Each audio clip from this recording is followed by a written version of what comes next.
நான் கம்பீரம் ராஜகம்பீரன் அப்பாஸ் கிட்ட தான் எடுத்துட்டு போனேன். 4 பேர் பேசுறது கேட்டிருப்பீங்க. உங்களுக்கு கேள்வியே இல்லை. நான் நேரடியாக அந்த தலைப்போட ஒட்டி வரேன்.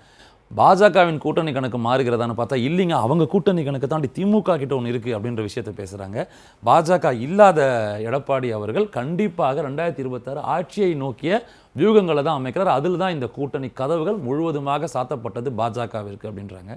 1.5 வருடம் இருக்குது அப்படின்னாலும் பர்செப்ஷன் ஒன்று இருக்குது. நம்ம அதை புரிஞ்சுக்கணும். கலை யதார்த்தம் எப்படி இருக்குது, நீங்கள் இதை எப்படி ஸ்டடி பண்ணுறீங்க?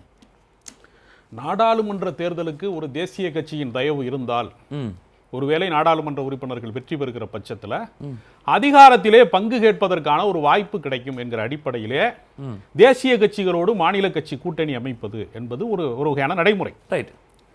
நாடாளுமன்ற தேர்தலிலேயே அவங்க வேணான்னு முடிவெடுத்துட்டாங்க. அதிமுக ஒருவேளை வெற்றி பெற்றிருந்தால் அதிகாரத்தில் பங்கு கேட்கலாம், ஏதாவது ஒரு வாய்ப்பு இருக்கலாம் அப்படிங்கிற சூழல் இருந்த போதே அதை விட்டு வெளியேறி வந்துட்டாங்க. சட்டமன்ற தேர்தலில் எதற்காக பாஜகவோடு கூட்டணி போக வேண்டும் என்கிற நெருக்கடி அல்லது நிர்பந்தம் அதிமுகவுக்கு எந்த வகையிலுமே இல்லை. 67 அண்ணா அவர்கள் தேசிய கட்சிக்கு தமிழ்நாட்டில் முடிவு கட்டிட்டாங்க. அன்றைக்கு வீழ்ந்த காங்கிரஸ் இன்றைக்கு வரைக்கும் மாநிலத்தில் அதிகாரத்தை கைப்பற்ற முடியவில்லை. ஒரு கூட்டணி கட்சியாக, தோழமை கட்சியாக தான் பயணிக்க முடிகிறது அப்படிங்கிற யதார்த்தம். காமராஜர் காலத்திலேயே அது அவ்வளவு பெரிய ஆளுமை இருந்த காலத்திலேயே அண்ணா வீழ்த்திட்டாரு. அதற்கு பின்பு எந்த தேசிய கட்சிக்குமே பெரிய எழுச்சி கிடையாது. நான் சொல்றது வலதுசாரிகளுக்கு மட்டுமல்ல, பாஜகவுக்கு மட்டுமல்ல, இடதுசாரிகளுக்கும் அது சேர்த்துக்கலாம், காங்கிரஸை சேர்த்துக்கலாம். எந்த தேசிய கட்சிக்கும் தமிழ்நாட்டில் பெரிய அளவில் அங்கீகாரமோ மக்கள்கிட்ட செல்வாக்கோ ஏற்படவே இல்லை. ஒரு மாநில கட்சிக்கு ஒரு சிறிய அதிகார இழப்பு ஏற்பட்டிருக்கு. அதிமுக அதிகாரத்தை விட்டு இறங்கி இருக்கிறது. அங்கு நிறைய பங்காளி சண்டை நிறைய நடந்துருச்சு. கூட்டணிக்குள்ள அவங்களுக்குள்ளேயே முரண்பாடுகள் அதிகமாயிருச்சுங்கிறதுனாலேயே சிங்கம் படுத்துருச்சுங்கிறதுக்காகவே சுண்டலி ஏறி விளையாடுறது மாதிரியான கருத்துக்களை தான் எல்லாரும் சொல்றீங்களே தவிர, யதார்த்தத்தில் அதிமுக இன்னும் வாக்கு வங்கி இருக்கக்கூடிய அரசியல் கட்சி தான். பாஜக மாதிரி கட்சிகள் மாநகரங்களில் இருக்கலாம். நீங்க கிராமப்புறங்களில் ரொம்ப அடித்தட்டில் பேரூராட்சிகளில் சின்ன சின்ன கிளைக்கழகங்கள்ல எல்லாம் அதிமுகவுக்கு மட்டும்தான் வேர்கள் இருக்கிறது, விழுதுகள் இருக்கிறது. மற்ற கட்சிகளுக்கெல்லாம் ரொம்ப வெளிப்படையா சொன்னா பூத் ஏஜென்ட்டுக்கு ஆள் இல்லாத கட்சிகள் தான் எல்லா கட்சிகளுமே.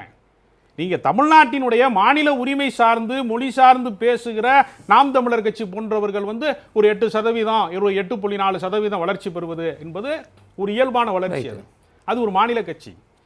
வேறு தேசிய கட்சிகள் கூட்டணி பலத்தில், இப்போ பாரிவேந்தர் ஏற்கனவே நாடாளுமன்ற உறுப்பினராக இருந்தார். திமுக கூட்டணியில் இருக்கும்போது அவர் பாஜக கூட்டணியில் சேர்ந்து டெபாசிட் இழக்கிறார். இதுதான் இங்கே நிலைமை. வெற்றி பெற்றவர்களையே கூட்டு போய் மறுபடியும் தோக்கடிச்சு விடுறாங்க. அவ்வளோதான் செய்ய முடியும் உங்களால். ஏசி சண்முகம் எல்லாருமே செல்வாக்கு மிக்கவர்கள். நயினார் நாகேந்திரனுமே ஒரு செல்வாக்கு மிக்க நபர். அவர் கட்சியை கடந்து சில பேர் செல்வாக்கு மிக்கவர்களாக இருப்பாங்க. அப்படிப்பட்டவர் தான் நயினார் நாகேந்திரன். அதனால நயினார் நாகேந்திரன் கடந்த காலத்தில் அதிமுக அமைச்சர் வரைக்கும் இருந்தவர், செல்வாக்கு மிக்கவர். தென் மாவட்டங்களில் திருநெல்வேலி பகுதியில் நெல்லை சீமையில மிகுந்த செல்வாக்கு மிக்கவர் என்கிற அடிப்படையில் அவருக்கு அரசியலோட கலை யதார்த்தம் தெரிகிறது. அதிமுக தயவு இருந்தால்தான் பாஜக கொஞ்சம் நாள் வெற்றி பெற முடியும் என்கிற கலை யதார்த்தத்தை அவர் வெளிப்படுத்துறாரு. அவருடைய ஆசை தான்.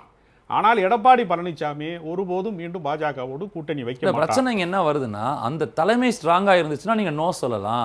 தலைமையா அங்கே சரி, நீங்கள் சொன்ன மாதிரி பங்காளி சண்டை பழசு இருக்கும்போது அவர் எப்படி அந்த முடிவுக்கு எடுக்கிறாரு? நாளைக்கு தொடர் தோல்விகள் வந்தால் அவருக்கு தானே பிரச்சனை அப்படின்ற இடத்துல தான் பாஜக கனிவோடு பார்க்குறாங்க. அதிமுகவினுடைய தோல்விகளுக்கு கூட்டணி கட்சிகள் வலிமை மிக்க கட்சிகளை கூட்டணியில் சேர்ப்பதற்கு ஒரு விடுதலை சிறுத்தைகள் மாதிரி ஒரு கட்சியோ, கம்யூனிஸ்ட் கட்சிகளோ, பாட்டாளி மக்கள் கட்சி மாதிரியோ, அல்லது நாம் தமிழர் கட்சியோ, அல்லது வர இருப்பதாக சொல்லிக் கொள்கிற விஜய் போன்றவர்களுடைய தயவை நாடினால் அவர்கள் பலப்படுவார்களே தவிர, தேசிய கட்சியை வைத்துக் கொண்டுலாம் சட்டமன்ற தேர்தலில் எதையுமே சாதிக்க முடியாது. அது எல்லாருக்குமே வெளிப்படையா தெரியும். பாஜகவிற்கு சவாரி செய்வதற்கு அதிமுகவின் தோள்கள் தேவைப்படுகிறது. அதுதான் உண்மை. தங்களை தூக்கி சுமப்பதற்கு ஒரு ஆள் வேணும். 4 சட்டமன்ற உறுப்பினர்கள் இப்போ இருக்காங்க. அடுத்த தேர்தலில் அதுவும் இல்லாமல் போயிடக்கூடாதுங்கிற ஒரு பதட்டத்தில் அந்த கருத்தை அவங்க சொல்றாங்களே தவிர, பாஜகவினுடைய தயவு அதிமுகவுக்கு தேவையில்லை. இங்கு இருக்கக்கூடிய மாநில கட்சிகளை ஒருங்கிணைக்கலாம். திமுக எதிர்ப்பு அரசியலில் இன்றைக்கு பாட்டாளி மக்கள் கட்சி இருக்கு, நாம் தமிழர் கட்சி இருக்கு, இன்னும் பல அரசியல் கட்சிகள். ஒருவேளை திமுக கூட்டணியில் இருக்கக்கூடிய அரசியல் கட்சிகளுக்கு ஒருவேளை முரண்பாடு வந்தால், பிளவு வந்தால் அதை பயன்படுத்திக் கொள்ளுகிற வாய்ப்பை தான் அதிமுக காத்திருக்குமே தவிர எந்த தேசிய கட்சியாலும் எந்த பயனுமே இல்லை. நான் சொல்றேன். ரைட். தேசிய கட்சிகளுக்கு தமிழ்நாட்டிலே 67 அண்ணா கல்லறை கட்டி விட்டார். அவர் போறதுக்கு முன்னாடி தேசிய கட்சிகளுக்கு அவர் கல்லறை கட்டிட்டு தான் போயிருக்கிறார். அதற்கு வாய்ப்பே இல்லை. நான் கம்பீரன்ட்ட சின்ன குறுக்கீடு வாங்கிட்டு நான் ரமேஷ்ட போறேன். நாங்கள் எதுவுமே பண்ண போறதில்லை, நாங்கள் அமைதியாக இருக்கோம். திமுக கூட்டணிகள் அவங்களே பார்த்துப்பாங்க, அது எங்களுக்கு பழமாக மடியில் விழுன்றதை நான் புரிஞ்சுக்கிறேன் அவங்க சொல்கிறது. ஏன்னா அவங்க வந்து சிறுபான்மையினர் வாக்கு வரப்போகுது, கூட்டணியில் அதிருப்தி ஏற்பட்டு, எல்லாமே இஃப்ஸ் அண்ட் பட்ஸில் தான் நம்ம பேசுகிறோம். Of course politics is all about ifs and puts. இது கரெக்ட் அப்படின்னு நினைக்கிறீங்களா? சுருக்கமாக நான் ஒரு புரிதலுக்காக சொல்கிறேன். காவல்துறை அதிகாரி ஒருவர் ஒரு அத்துமீறலான ஒரு செயலில் ஈடுபடுறாரு அப்படின்னு ஒரு கண்டிச்சு ஒரு அரசியல் கட்சி ஆர்ப்பாட்டம் பண்ணுதுன்னு வச்சுங்க, யாருடைய அனுமதி பெற்று அந்த ஆர்ப்பாட்டத்தை நடத்துவாங்கன்னா காவல்துறை அனுமதி பெற்று தான் நடத்துவாங்க. ஒரு குறிப்பிட்ட அதிகாரி மீது நடவடிக்கை எடுக்க சொன்னா கூட காவல்துறையினுடைய இன்னொரு உயர் அதிகாரிட்ட அந்த கண்டன ஆர்ப்பாட்டத்திற்கு அனுமதி வாங்கி தான் நடத்துவாங்க. இது ஏன்னா இது அரசியல் சட்டத்தில் உள்ள ஒரு நடைமுறை. அது மாதிரி தான் திமுக வந்து என்ன செய்யுதுன்னா, பாஜக அரசு மத்தியில் இருக்கிறதுனால நிர்வாக ரீதியாக அவர்களோடு கலந்து கொள்ள வேண்டிய சில சூழல் வருகிற போது கலந்து கொள்றாங்க. அவங்க நாணயம் வெளியிடும் போது மத்திய அரசாங்கம் வெளியிடும் போது மத்திய அரசாங்கத்தினுடைய பிரதிநிதி வந்து வெளியிடுவாங்க. இது வந்து ஒரு வழக்கமான ஃபார்மாலிட்டி. அந்த காலகட்டத்திலேயே எதிர்ப்பு தெரிவிச்சாங்க. வெளியிடுவது மாநில அரசு. Right right right.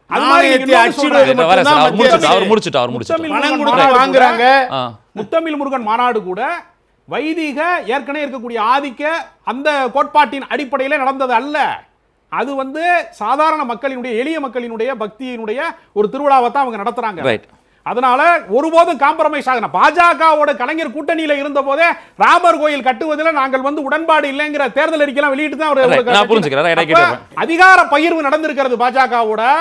ஆனால் சித்தாந்த ரீதியாக ஒரு நாளும் திமுகவும் பாஜகவும் ஒன்று சேராத சாத்தியங்களே கிடையாது.